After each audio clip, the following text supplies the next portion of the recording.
नमस्कार, DNN agenda में आपका स्वागत है। मैं हूं महेंद्र विश्वकर्मा। मल्लिकार्जुन खड़गे 24 साल बाद गैर गांधी परिवार के पहले अध्यक्ष बन गए हैं। अध्यक्ष बनते ही खड़गे ने सरकार के खिलाफ जो तेवर दिखाए, उससे संकेत देने की कोशिश की है कि पार्टी जनता के मुद्दों पर लड़ाई और तेज करेगी। मगर खड़गे के सामने कई चुनौतियां भी हैं जिनसे पार पाना आसान नहीं है। तो सवाल ये भी कि नया राष्ट्रीय अध्यक्ष पार्टी को मिल गया है तो क्या राज्यों में भी प्रदेश अध्यक्ष बदले जाएंगे या फिर पुराने लोगों पर ही खड़गे भरोसा जताएंगे।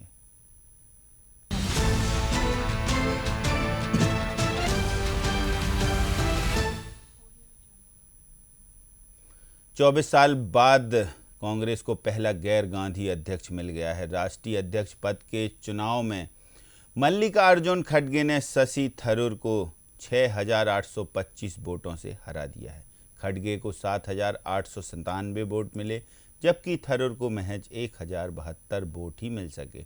वहीं काउंटिंग के दौरान चीफ इलेक्शन कैंपेनर सलमान सोज ने गड़बड़ियों का भी आरोप लगाया।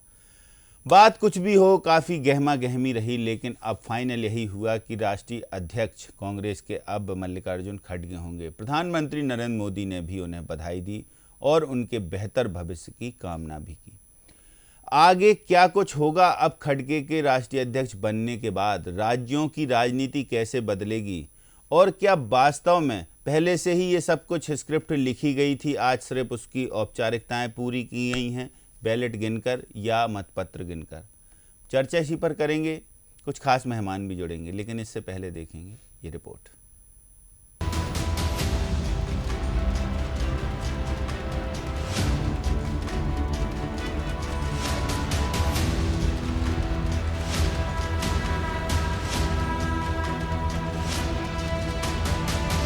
केवल कांग्रेस ही नहीं बल्कि सत्तारूढ़ बीजेपी की नजरें जिस चुनाव और नतीजों पर थी, आखिर वो नतीजे आ ही गए। मल्लिकार्जुन खड़गे अब कांग्रेस के नए अध्यक्ष बने हैं। नतीजों में मल्लिकार्जुन खड़गे को 7,897 वोट मिले, जबकि थरूर के हिस्से में महज 1,072 वोट ही आ पाए। चुनाव में जीत के साथ ही खड़गे के तौर पर पार्टी को 65वां अध्यक्ष मिला। वो पार्टी के अध्यक्ष बनने वाले दूसरे दलित नेता हैं। उनके पहले बाबू जगजीवन राम कांग्रेस के अध्यक्ष बने थे। आजादी के 75 साल में से 42 साल तक पार्टी की कमान गांधी परिवार के पास ही रही। 2019 में पार्टी की हार के बाद राष्ट्रीय अध्यक्ष राहुल गांधी ने इस्तीफा दे दिया था। वहीं G23 के नेता लगातार गैर गांधी परिवार के अध्यक्ष की मांग कर रहे थे और राहुल गांधी अध्यक्ष बनने को तैयार नहीं थे। लिहाजा फैसला लिया गया, राष्ट्रीय अध्यक्ष गैर गांधी परिवार से ही होगा। दिलचस्प बात यह भी है, कांग्रेस अध्यक्ष पद की दौड़ में खड़गे की एंट्री सबसे बाद में हुई थी, लेकिन इसके बाद भी वो फ्रंट रनर बन गए थे।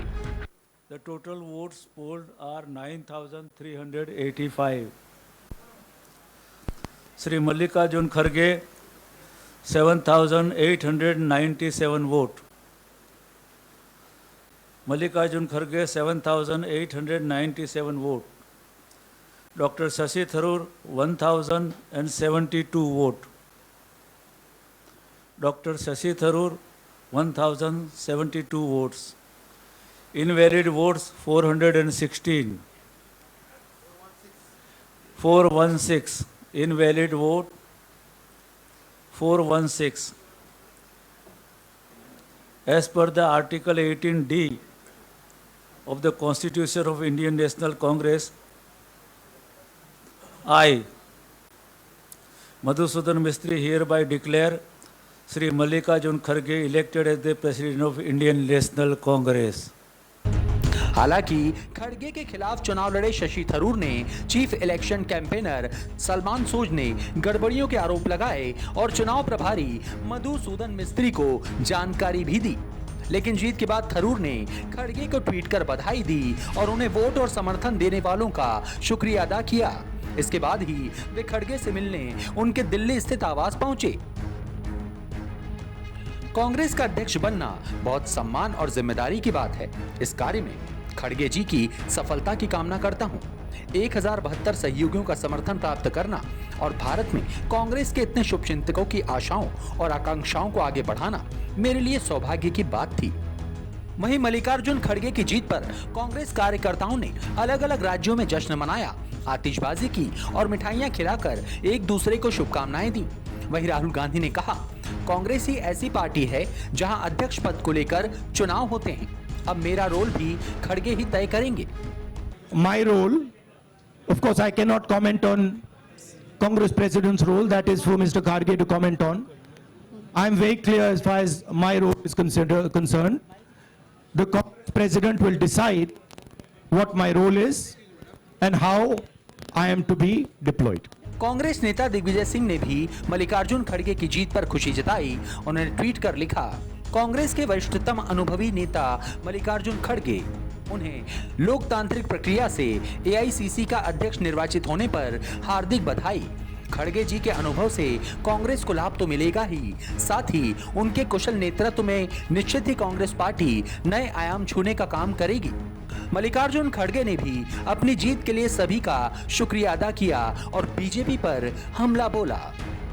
नई पार्टी के सभी डेलीगेट्स, सीनियर लीडर्स, वर्कर्स और जो कोई भी इस कार्यक्रम से जुड़े हैं, उन सबको मैं धन्यवाद करता हूं। खड़गे कांग्रेस के राष्ट्रीय अध्यक्ष तो बन गए, लेकिन अब उनके सामने कई चुनौतियां होंगी, क्योंकि आने वाले वक्त में कई राज्यों में विधानसभा चुनाव हैं। ऐसे में उन राज्यों में पार्टी को जीत दिलाना और मजबूत विपक्ष के तौर पर सड़क पर उतरकर जनता के हक की आवाज उठाना, लड़ाई लड़ना आसान नहीं होगा। Bureau report, DNN।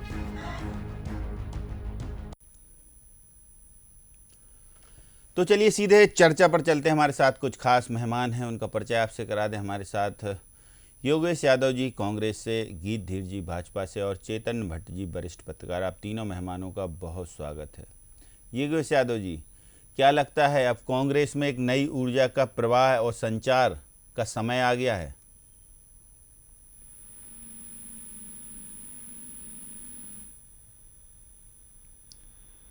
Yogesh Yadav ji, लगता है संपर्क टूट गया है उनसे हमारा। गीत धीर जी। हेलो जी योगेश जी, आवाज़ पहुंच रही है आप तक? तो क्या लगता है अब समय आ गया है कांग्रेस में एक नई ऊर्जा के संचार का, प्रवाह का और जमीनी स्तर पर सुधार का?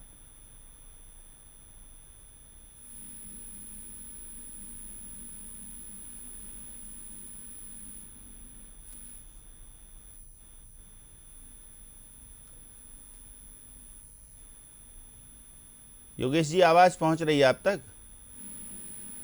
लगता है कुछ टेक्निकल प्रॉब्लम हो या। चलिए गीत धीर जी, कांग्रेस को अब नया राष्ट्रीय अध्यक्ष मिल गया है, अंतोगत्वा कहें, और आप लोग तो हमेशा से पूरे चुनाव को ही संदेह खड़ा करते रहे हैं पूरे चुनाव पर, ऐसा भी कह सकते हैं। अब क्या लगता है कि अब कांग्रेस में कुछ नई ऊर्जा मिलेगी? क्योंकि जो मल्लिकार्जुन खड़गे हैं उन्होंने बनते ही कह दिया कि आप चाय वाले हैं तो मैं भी मजदूर हूं। देखिए, जहां तक के बात आती है बीजेपी की, तो बीजेपी का इस पे कोई कहना उचित नहीं रहेगा, लेकिन हाँ ये बात तय है कि कांग्रेस में जो है खींचतान, गुटबाजी और आपस में इनके नेता एक दूसरे की जो टांग खींचते रहे हैं। क्योंकि आप खुद देखें, कमलनाथ जी के बड़े करीबी माने जाते हैं खड़गे जी जो हैं, और वहीं दिग्विजय सिंह जी ने जब पहल करी कि मैं यहाँ पर अध्यक्ष पद के लिए जा रहा हूँ, तो किस तरीके से उनके साथ में जो है उनकी टांग पकड़ के नीचे खींचा गया। क्योंकि शशि थरूर जी के साथ में तो वो कहीं मिल के आए थे और शायद समझ रहे थे कि मैं यहाँ से जीत जाऊंगा, लेकिन मल्लिकार्जुन जी खड़गे जी के लिए माना जाता है कि जैसे कमलनाथ जी का यहाँ पर अच्छा वर्चस्व है और उनसे काफी दोस्ती, इनके कहने के अनुसार ही खड़े हुए थे कि राहुल जी तो कांग्रेस को एक दरकिनार करके भारत जोड़ो यात्रा जो कांग्रेस की चल रही, पता नहीं कौन सा भारत जोड़ रहे हैं वो, अपने सपनों का भारत की बात करें तो शायद उनके तोड़ने ही काम था, क्योंकि टुकड़े टुकड़े गैंग के साथ चल रहे हैं। खैर वो अलग विषय है, और वहाँ व्यस्त थे और दिग्विजय सिंह जी उनकी यात्रा को छोड़ के आ गए और उनके साथ देखिए क्या हुआ। जहां बात की जाए शशि थरूर जी की और अभी खड़गे जी की, तो देखिए शशि थरूर जी और इन दोनों में अगर कंपैरिजन किया जाए, ये दोनों में से तो विषय जो है कांग्रेस की हैं, लेकिन फिर भी अगर कंपैरिजन किया जाए तो शशि थरूर जी उम्र के लिहाज से भी और उनके जो विचार हैं उसके लिहाज से भी काफी जो है सकारात्मक भूमिका में मुझे लगता है कि कांग्रेस के लिए साबित होते हैं, क्योंकि कांग्रेस के नेता आप स्वयं ही आरोप प्रत्यारोप लगा रहे हैं कि यहाँ पर जो चुनाव है वो जो है बायस तरीके से किए गए हैं और वो निष्पक्ष रूप से नहीं हुए हैं। तो कांग्रेस के लिए विचारणीय ये विषय है, क्योंकि यहाँ पर कांग्रेस का अंत निश्चित है, ये बात तो सभी देख रहे हैं। गांधी जी के दिखाए हुए तय स्थान पे कांग्रेस जा रही है, ये सबको दिख रहा है, क्योंकि उनके यहाँ पे देखिए अब नेतृत्व बदला है।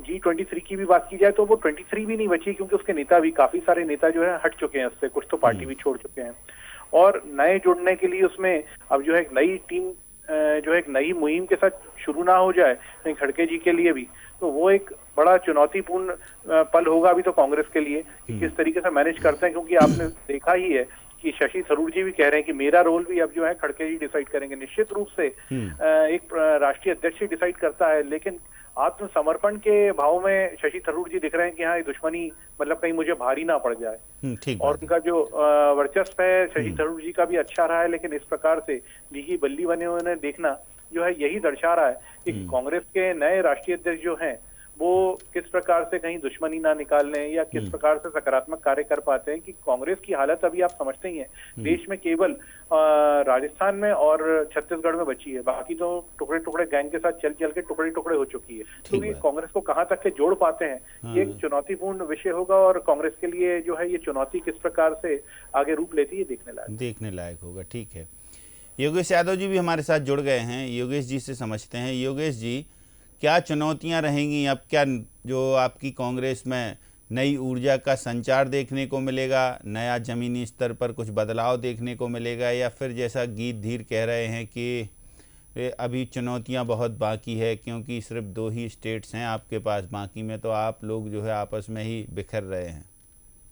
देखिए, पहले तो मैं स्पष्ट कर दूं, जो मैं 45 साल से कांग्रेस को देख रहा हूं, कि कांग्रेस के मामले में जब भी ये मान्यता तय की जाती है, विशेषकर बुद्धिजीवियों की तरफ से, ये कांग्रेस समाप्त होगी या कांग्रेस खत्म हो गई। 1971 में भी इसी तरीके के कयास लगाए गए थे, उसके बाद प्रचंड बहुमत से इंदिरा जी जीत कर आई। 77 में इंदिरा जी चुनाव हारी थी तो कहा गया था कांग्रेस समाप्त हो चुकी है। 80 में प्रचंड बहुमत इतिहास बनाया। इंदिरा जी की मृत्यु के उपरांत भी इसी तरीके की संभावनाएं लेकर भारतीय जनता पार्टी का उदय हो चुका था 2 सीट के साथ, तो उन्होंने भी यही संभावना बनाई थी, लेकिन राजीव गांधी ने एक रिकॉर्ड बनाया 415 सीट हासिल करके, और भारतीय जनता पार्टी मात्र 2 सीट लेकर आई। 91 का जब इन्होंने धर्म के आधार पर राजनीति को करके 91 में जो एक बवाल खड़ा किया था सारे देश में, तो कहा था कांग्रेस समाप्त हो गई, राजीव जी चले गए। उसके बाद कांग्रेस एक प्रचंड बहुमत के साथ आई 93 में, उसके बाद नरसिम्हा राव प्रधानमंत्री बने। तो जब भी इस तरीके की संभावनाओं को व्यक्त किया जाता है, तो मैं स्पष्ट कर दूं कि कांग्रेस कोई राजनीतिक पार्टी नहीं है, सिर्फ चुनाव जीतने की चौसर की चाल चलने वाली नहीं है, जो उल्टे सीधे गड़मट समझौते करते हैं और कैसे भी करके सत्ता हासिल करते हैं।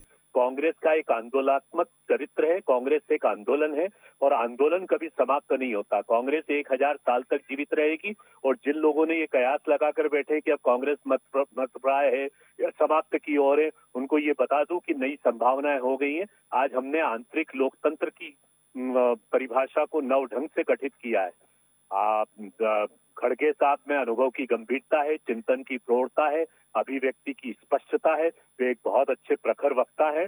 और ये जिस तरीके की तुलना की जा रही है ना, ये कहीं ना कहीं से खड़गे जी के प्रति फोबिया है, डर है कि शशुर थरूर साहब होते तो बहुत अच्छे होते। भाई, वो भी हमारे पार्टी के हैं, वो यंगस्टर्स हैं, उनका भी उपयोग किया जाएगा। ये दुश्मनी शब्द और ये वैमनस्यता, ये सब एक काल्पनिक गठित किया जाता है ना, जिस तरीके से कि कांग्रेस में अब दुश्मनी हो जाएगी। कहाँ दुश्मनी हो जाएगी? शशि थरूर साहब आज बधाई देने के लिए गए खड़गे साहब को, खड़गे साहब उनके बीच वो उपयोग करेंगे, उनकी प्रतिभा। तो अब एक नई उम्मीदें, नई आशाएं हैं सब पूरी पार्टी के कार्यकर्ताओं को, लगेगा कि कुछ?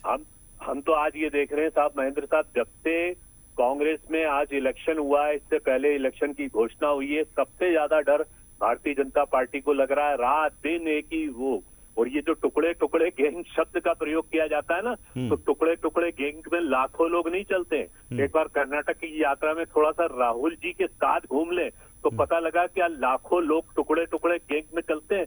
अभी तो यात्रा का प्रारंभ है, लेकिन करोड़ों की संख्या पार हो चुकी है, और ये तथ्यात्मक तथ्य है।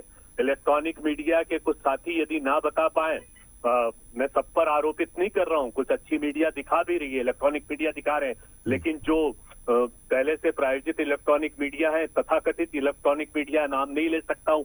महेंद्र जी, आप भी बुद्धिजीवी अच्छी तरह समझ रहे हैं इस बात को। वो नहीं दिखा रहे हैं, लेकिन जिस तरीके से बवाल और जिस तरीके से लोगों का समंदर चल रहा है, ये टुकड़े टुकड़े गैंग की बातें नहीं होती है। और ये परिणाम बताएंगे 2024 का परिणाम, मध्य प्रदेश में 2023 का परिणाम, ये भय है। आज जितनी भी बयानबाजी हो रही है, चाहे विश्वास सारंग ने बयान किया या कोई भी भारतीय जनता पार्टी का नेता बयान दे रहा है, तो इसलिए बयान दे रहा है, भय है, फोबिया है। कांग्रेस से डर लगता है इनको, और डर लगता हो, डर तो स्वाभाविक है ना। जिस पार्टी को इस देश को संभालना है, जिस पार्टी को इस देश की बेरोजगारी, भ्रष्टाचार, भुखमरी, जीडीपी कहाँ जा रही है, देश को तबाह कर दिया, बेरोजगारी, भुखमरी। आज मध्यम वर्गीय परिवार का व्यक्ति किराने की सब्जी लेकर किराना लिया है, वो सब्जी लेकर आ जाए और गाड़ी में यदि वो 100 रुपए का पेट्रोल डला ले तो उसका बजट बिगड़ जाता है। ये देश चल रहा है, भुखमरी के कगार पर देश पहुंच तो गया है। इस इंटरनल लोकतंत्र की जीत के बाद अब 2023 में मध्य प्रदेश में और 24 में दिल्ली के लिए तैयारी है कांग्रेस की, और उसमें मल्लिकार्जुन खड़गे जो बदलाव करेंगे उसके लिए तैयार है कांग्रेस। चेतन भट्ट जी काफ़ी समय से हमारे साथ हैं, सुन रहे हैं आप लोगों को। चेतन भट्ट जी, क्या लगता है कि वास्तव में अब कांग्रेस में कुछ एक नया बदलाव देखने को मिलेगा, या फिर वही कि खड़गे जी राष्ट्रीय अध्यक्ष बन गए लेकिन अब राज्यों में था स्थिति? नहीं, देखिए बहन जी, निश्चित रूप से एक लोकतांत्रिक प्रक्रिया के तहत कांग्रेस के अध्यक्ष का चुनाव हुआ है। ये बात सही है कि इस तरह के आरोप हैं कि ये रबर स्टैंप है या सोनिया गांधी या गांधी परिवार के उनके ऊपर आशीर्वाद था। ये ठीक है, माना जा सकता है कि ये गांधी परिवार की पसंद के नेता थे और इसलिए उनको अंतिम समय में चुनाव में खड़ा किया।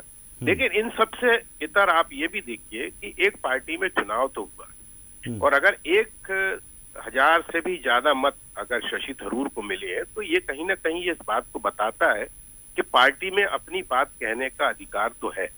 और ये किसी भी पार्टी के लिए सबसे बड़ी चीज होती है कि अपनी बात कहने का अधिकार मिले। शशि थरूर जी ने जिस तरह से आरोप लगाए, ये भी एक लोकतांत्रिक प्रक्रिया का अंग है कि अगर उनको लगता है कि कहीं चुनाव में गड़बड़ी हुई है तो उन्होंने अपनी आवाज बुलंद की।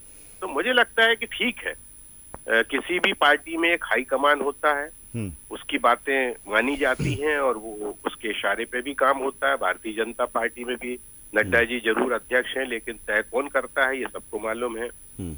तो मुझे लगता है कि हर जगह इस तरह का एक जो हाई कमान होता है और होना भी चाहिए, जो पार्टी को एकत्रित कर सके। देखिए, कांग्रेस की सबसे बड़ी ताकत जो है वो है गांधी परिवार। ये हर व्यक्ति जानता है, देश के लोग भी जानते हैं, पार्टी के लोग भी जानते हैं कि जो गांधी परिवार की छत्र छाया में ही कांग्रेस अपना वजूद स्थापित कर सकती है। ठीक बात। क्योंकि हर नेता की अपनी एक महत्वाकांक्षा होती है और उस छाया के नीचे तमाम जो कांग्रेस के नेता हैं वो पार्टी के लिए काम करते हैं। थरूर साहब ने जो भी बात कही, ये बात सही है कि थरूर साहब बाकायदा चुनाव में खड़े हुए, उन्होंने प्रचार भी किया और मध्य प्रदेश में आके वो बहुत प्रफुल्लित भी हुए कि कमलनाथ जी ने उनका जिस तरह से स्वागत किया वैसा स्वागत उनको कहीं नहीं देखने मिला, ना उनका उस तरह का कोई वेलकम किया गया। और उन्होंने इस बात को अपना दर्द पीड़ा बताई भी थी कि मुझसे प्रांतीय अध्यक्ष मिलने तक नहीं आते। तो उन्होंने अपने तरफ से प्रयास किया और बाकायदा चुनाव लड़े, और अगर 1070 वोट उनको मिल रहे हैं तो ये भी एक बड़ी चीज है कि गांधी परिवार की आशीर्वाद के बावजूद अगर थरूर साहब को 1070 वोट या जितने भी मिल रहे हैं, 1000 से ज्यादा वोट मिल रहे हैं, तो ये भी एक प्रजातांत्रिक जो व्यवस्था है उसके तहत लोगों ने अपनी पसंद का वोट दिया है। क्योंकि अगर ये जिस तरह का ये आरोप है कि उनके कहने पे ही सबको वोट दिया जा रहा है, तो उस हिसाब से पूरे 9000 से भी ज्यादा वोट जो है वो मल्लिकार्जुन खड़गे को मिलते। लेकिन अगर 1000 व्यक्ति भी उससे अपनी असहमति व्यक्त कर रहे हैं तो मुझे लगता है आंतरिक लोकतंत्र के लिए अभिव्यक्ति की स्वतंत्रता है, इसमें स्वतंत्रता है और ये एक अच्छा कदम है। और मुझे लगता है कि इस तरह से कांग्रेस में जिस तरह से मल्लिकार्जुन खड़गे एक बहुत सीनियर लीडर है, उनका बड़ा लंबा राजनीतिक अनुभव है, लेकिन ये बात भी सही है कि उनके सामने बहुत सारी चुनौतियां भी हैं। अभी मध्य प्रदेश का चुनाव है, गुजरात का चुनाव है, हिमाचल का चुनाव है, उसके बाद 2024 का चुनाव है। पार्टी में जो टूट बन रही है उसको भी रोकने का प्रयास है, पार्टी के लोगों को इकट्ठा करने का जो चुनौती है वो उनके सामने है। तो मुझे लगता है कि ये जो सारी चुनौतियां हैं उनसे वो निश्चित तौर पे अपने राजनीतिक अनुभव का लाभ लेते हुए निपटने में कामयाब होंगे। मुझे तो लगता है कि कांग्रेस को इस बारे में बधाई देना चाहिए कि कम से कम एक चुनाव तो हुआ और उसमें जो भी प्रक्रिया अपनाई गई वो एक लंबे समय बाद चुनाव तो हुआ। योगेश जी देखिए, चेतन भट्ट जी कह रहे हैं कि अच्छी बात है चुनाव हुआ। दो बातें यहाँ पर बड़ी महत्वपूर्ण हुई हैं आज। जब इलेक्शन के नतीजे आए तो मल्लिकार्जुन खड़गे का एक बयान आता है कि आप चाय वाले हैं तो मैं भी मजदूर हूँ। दूसरा, राहुल गांधी का एक बयान आता है कि मल्लिकार्जुन खड़गे तय करेंगे कि उनकी भूमिका क्या होगी। क्या वास्तव में अब इस लोकतंत्र के बाद एक ये मिसालें पेश की जाएंगी, या फिर जैसा भारतीय जनता पार्टी आरोप लगाती है कि गांधी परिवार के बिना तो पत्ता नहीं हिलता, तो खड़गे जी कैसे हिलेंगे? क्योंकि खड़गे जी पूर्व में ये बयान दे चुके हैं कि गांधी परिवार के बिना कोई सोच लेगा कांग्रेस को चलाना तो ये असंभव है। देखिए महेंद्र जी, यदि गांधी परिवार को इस बात की भावना होती कि हम इस देश को और ये कांग्रेस पार्टी को हम चलाते, तो सोनिया जी वो महात्याग नहीं करती जब प्रधानमंत्री के लिए सभी कांग्रेस के नेता और सारा देश एकजुट होकर जब उनके अभिनंदन कर रहा था और उन्होंने खुद प्रधानमंत्री के पद को त्यागा। राहुल जी ने अध्यक्ष के पद को स्वयं त्यागा। ये इस बात का प्रतीक है कि वो अपनी हठधर्मिता या वो नहीं चलाना चाहते हैं। वो चाहते हैं कि कांग्रेस के जो मूल्य हैं, कांग्रेस के जो प्रजातांत्रिक आधार है, उसके आधार पर चले कांग्रेस, और इसीलिए उन्होंने इसको स्पष्ट रूप से चुनाव करवाया। चैतन्य भट्ट साहब ने बहुत अच्छी बात कही, वे वरिष्ठ पत्रकार हैं और ज्ञाता है। उन्होंने यही कहा कि निश्चय ये कांग्रेस के लिए शुभ संकेत है और बधाई देना चाहिए। अब भारतीय जनता पार्टी को बधाई देने में इसलिए डर लगता है ना कि उनको लगता है कहाँ कि डर लगता है? देश के प्रधानमंत्री बधाई दे रहे हैं योगेश जी। नहीं, जो यहाँ पर बयानबाजी हो रही, मध्य प्रदेश की मैं बात कर रहा हूँ। मध्य प्रदेश में अभी विश्वास सारंग का बयान आप सुनेंगे तो बड़ा अजीब तरीके का बयान है। उसको मैं अमर्यादित बयान कहता हूँ। वो कह रहे हैं बलि का बकरा। अब ये क्या है? ये एक शब्दावली होना चाहिए मंत्री की, ये स्तर होना चाहिए।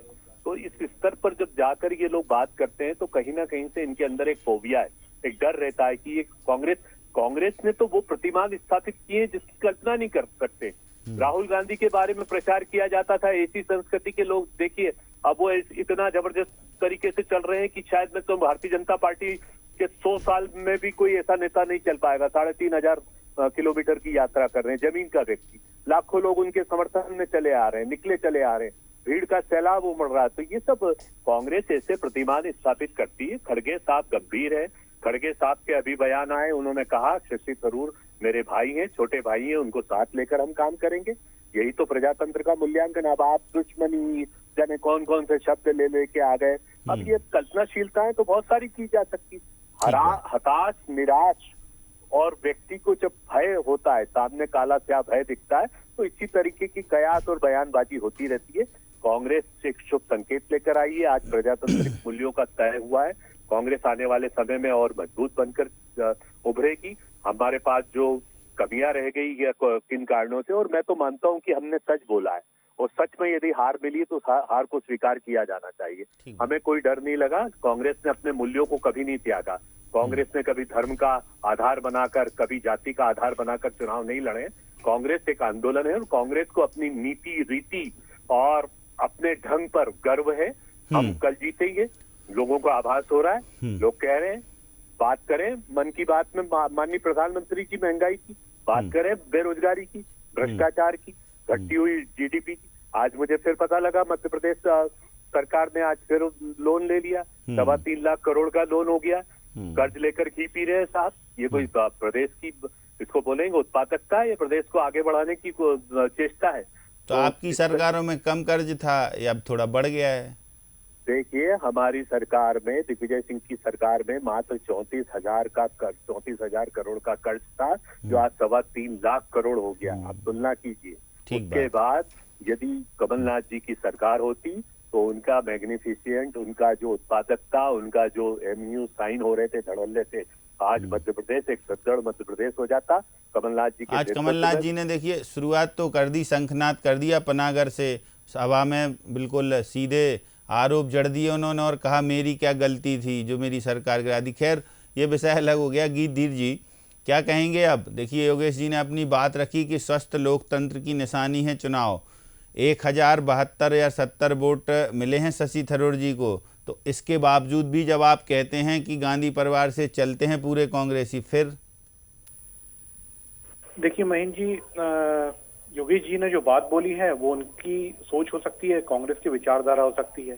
यहाँ तक कि डर की बात आती है, अभी आदरणीय चैतन्य जी ने भी जो बात बोली थी, देखिए वो तो एक वरिष्ठ पत्रकार हैं और मैं उनको पढ़ता रहता हूँ, सुनता रहता हूँ, हमेशा उनसे सीखते रहते हैं। उन्होंने जो बात बोली थी बिल्कुल सही बोला था। जब हम 2 लोग थे तब भी हम नहीं घबराए थे। जहाँ तक कि भारतीय जनता पार्टी के घबराने की बात है योगेश जी, हम तो तब भी नहीं घबराए थे जब आपकी इंदिरा गांधी जी ने इमरजेंसी लगा दी थी। तो हम ये खटके वटके जी से क्या घबराएंगे। लेकिन हाँ, आदरणीय है, हमारे लिए वरिष्ठ हैं, हम सम्मान करते हैं और बधाई भी देते हैं। लेकिन हाँ, निश्चित रूप से विश्वास सारंग जी ने भी गलत बात नहीं बोली थी और जो बात है बिल्कुल जग जाहिर है। वो ये बात इसलिए जग जाहिर है, मैं इसको प्रमाणित करता हूँ। आपकी पार्टी जो है कांग्रेस पार्टी की, इसकी स्थापना किसने करी थी? एक ब्रिटिश व्यक्ति ह्यूम ने करी थी। और किस विचारधाराओं को लेकर अभी आपने स्वयं ने बोला कि हमारी जो आंदोलन, तो भाई साहब देश में किस बात का आंदोलन कर रहे थे? आपकी पार्टी के लोगों से जब सवाल पूछे गए थे ये बॉर्डर के पास की, तिब्बत बॉर्डर के पास की जमीन क्यों दे दी, तो बोलते हैं कि ये जमीन इसलिए दे दी क्योंकि बंजर थी। तो ऐसी कांग्रेस की मानसिकता है, तो इसको क्या देश की जो जनता है वो क्या सराहेगी, क्या पसंद करेगी?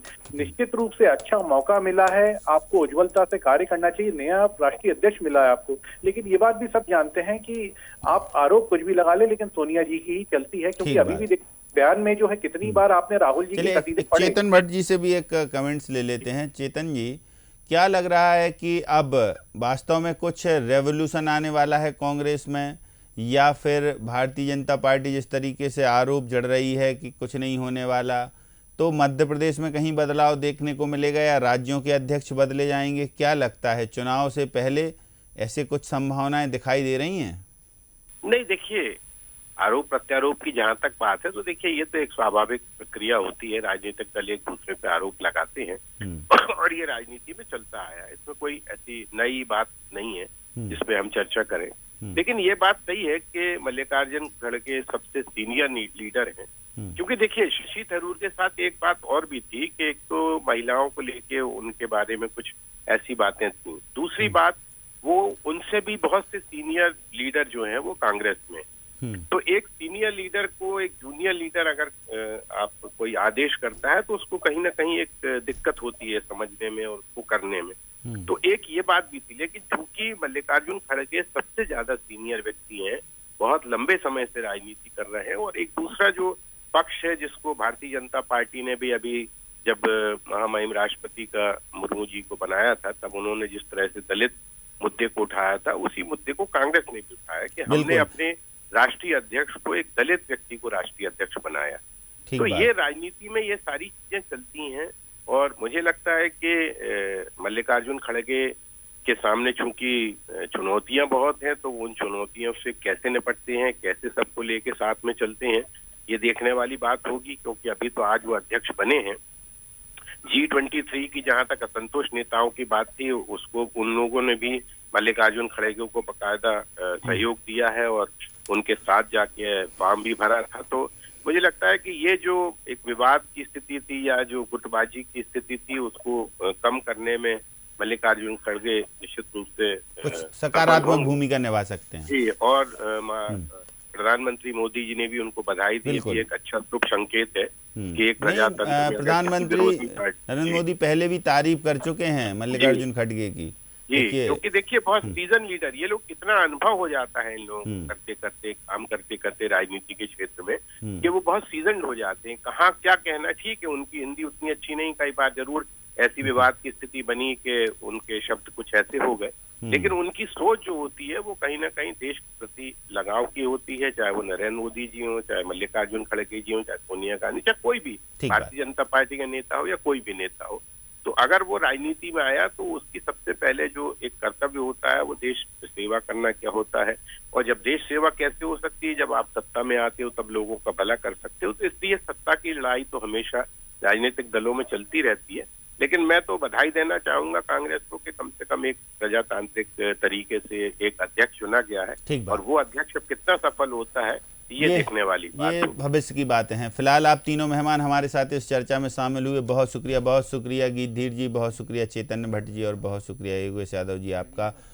तो अब मल्लिकार्जुन खड़गे कांग्रेस के राष्ट्रीय अध्यक्ष हैं और राष्ट्रीय अध्यक्ष दलित समुदाय से हैं और 137 साल पुरानी पार्टी में दूसरे ऐसे व्यक्ति हैं जो दलित समुदाय से आते हैं और वो कांग्रेस के अध्यक्ष बने हैं।